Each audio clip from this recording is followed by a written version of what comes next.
Welcome back to SurgiSmart, Cut to the Core. We're picking up right where we left off with peptic ulcer disease. Last time, we looked at the causes. Today, we're diving into the really practical stuff, how we actually investigate and manage these ulcers. We're going to follow the entire clinical journey, from that first suspicion to the final treatment plan. All right, so let's jump right in. When a patient comes in with that classic burning pain in their upper abdomen, the whole investigation really kicks off with one simple but incredibly powerful question. The answer can be the very first clue that sets us on the right path. And that brings us to our first step, the clinical investigation. This is where we play detective. It all starts with taking a really thorough patient history. Just listening, We're listening for those classic descriptions, that gnawing epigastric pain, or maybe feeling full way too quickly after a meal. These are the telltale signs, the whispers of peptic ulcer disease.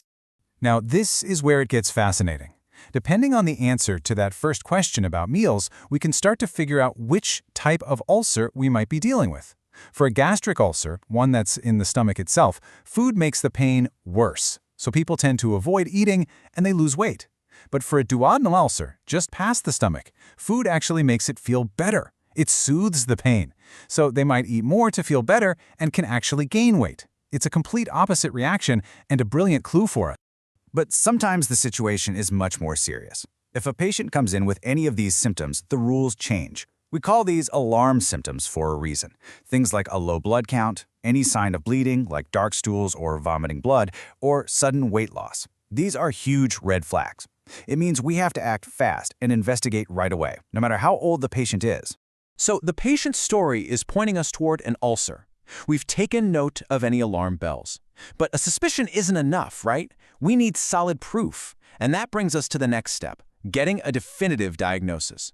And when we talk about proof, there is one test that is the absolute champion. Just look at this number, 90%. That's the incredible accuracy we're talking about, with a procedure called an EGD. With both its sensitivity and specificity being that high, it is, hands down, the gold standard for finding out for sure. So what on earth is an EGD? Well, the name is a mouthful, but the idea is simple. We use a tiny, flexible camera to go down and take a direct look at the lining of the esophagus, the stomach, and the duodenum. We can literally see the ulcer, check how big it is, and, most importantly, we can take a tiny tissue sample, a biopsy, to test.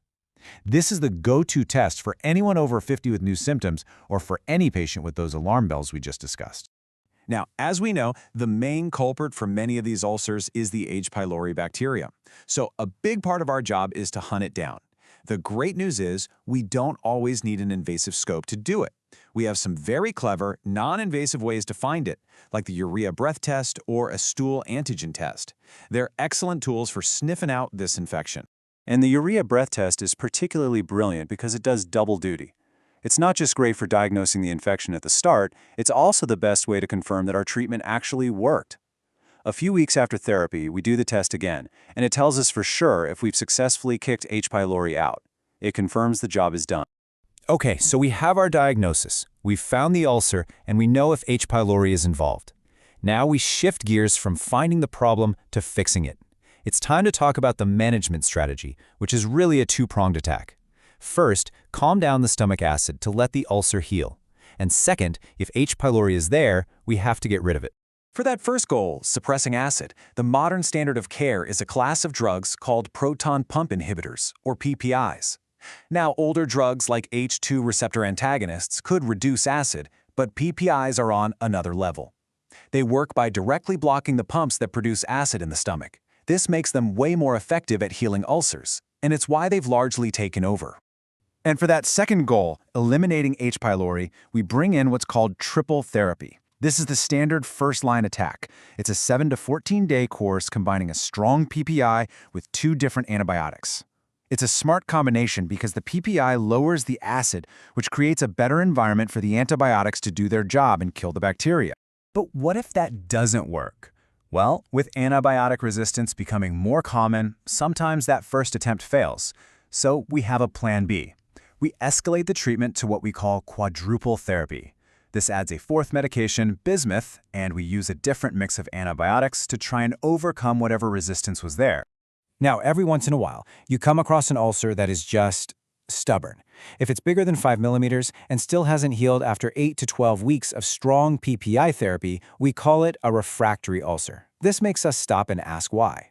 Is the H. pylori still hanging around? Is the patient still taking NSAIDs? Or could it be something more serious? This is usually the point where we have to start thinking about surgical options.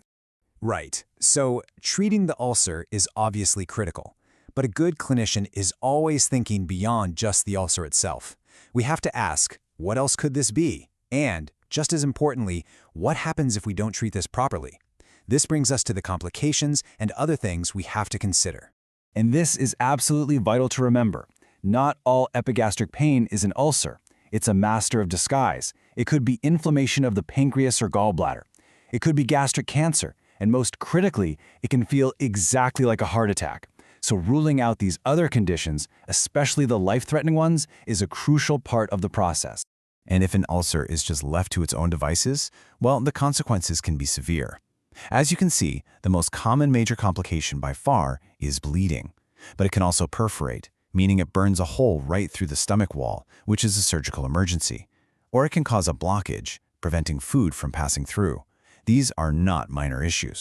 So let's say we've treated the ulcer successfully. It's healed, everyone's happy, but the work is not done. Just look at this number, 60%. That's how often these ulcers can come back. It's a staggering statistic, and it tells us that if we don't deal with the root cause, the H. pylori, the NSAIDs, that ulcer is very likely to make a comeback. And this is why patient education is probably the single most important part of long-term success. This is where we create a partnership. We need to empower patients to avoid things that injure the stomach lining, manage their weight, and find ways to reduce stress. These proactive steps are the only way we can really bring that 60% number down. So, I want to leave you with this final thought.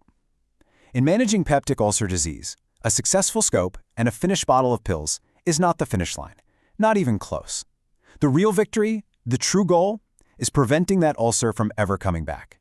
And that happens through a partnership between the clinician and an educated patient. Healing the ulcer is the first step, but prevention, that is the ultimate prize.